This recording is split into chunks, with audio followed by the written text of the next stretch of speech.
So, what is going on, guys? This is Ryan here. And this is Other Ryan here. And today we once again have another interesting theory for you all. Now this one is actually us taking a step back and looking at the Five Nights at Freddy's 1 establishment, and more in particular, the East Hall corridor. Now, from time to time we can actually see pictures of what appears to be a crying child, but now me and Other Ryan have actually thought about this quite a bit. We have some new ideas for what this might actually represent. Yes, this is in relation to the mini-game in Five Nights at Freddy's 3 called Happiest Days. We believe that this poster could represent the crying child that we have to free in that mini-game. Yes, and the reason why we're saying that is because throughout Five Nights at Freddy's 3, there's constant hints to the Five Nights at Freddy's 1 establishment, and it almost makes you think that maybe the happiest day actually takes place in the Five Nights at Freddy's 1 establishment. Quite possibly, yes. I mean, the posters mainly occur on night 4, and this is the same cutscene. If you used to go into Five Nights at Freddy's 2, it'd be the same cutscene that the puppet actually makes its appearance in the cutscenes. So, could this link in with the puppet? And obviously its adventure towards, freeing this child. I actually think it could, for the simple fact of all those kind of dream sequences in Five Nights at Freddy's 2, they're all actually taking place in what appears to be the Five Nights at Freddy's 1 establishment, aren't they? Yes, yes. So that just makes you think it's kind of all being entwined into this one establishment, and it seems like it's the most, I suppose the one after the Five Nights at Freddy's 2 one, where all the murders supposedly occurred, and it just kind of makes sense, all the freeing and all that sort of thing happening, and then the pictures on the wall in the Five Nights at Freddy's 1 establishment. It just makes so much sense. Yeah, I mean, could this picture possibly resemble the actual child's soul, trapped in this establishment? Yeah, I think it quite possibly could, and I think another really important thing is actually what else can appear on the walls, and that is the "It's me" text. Now, this actually appears down the exact same corridor, and it's actually only this corridor where that text can appear. So it just makes you think, could the "It's me," rather than referencing the purple guy, actually be in reference to this crying child? Yeah, because "It's me" doesn't really make any... It's one of the unsolved mysteries,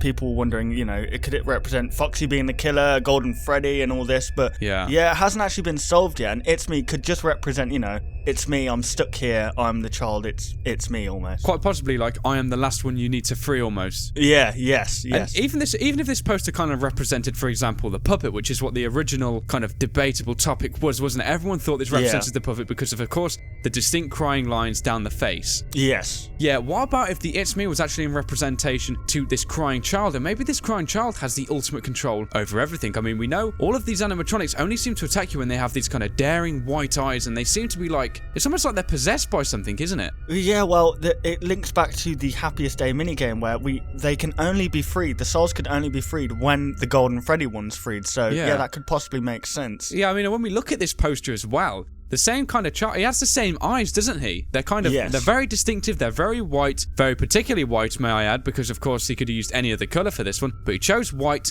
and we know whenever the animatronics seem to try and kill you, they also seem to have these white eyes. Yeah, I mean, obviously they're well known for the purple guy, so maybe it's a direct representation for, the purple guy murdering this child. Maybe it's like a kind of the last thing he saw before being murdered, and I think possibly the final thing we could actually wrap this up with is that we all know that the Five Nights at Freddy's 1 generation of animatronics are set free, and this happens in the Five Nights at Freddy's 1 establishment throughout each of the nights in the Five Nights at Freddy's 3 game, when we flash back to almost like a little 8-bit game version of it. So it all seems to add up, because then on the 5th night we actually see this crying child, and did you say that this poster mostly occurs on the 4th night? Yes, mainly, I believe so, yeah.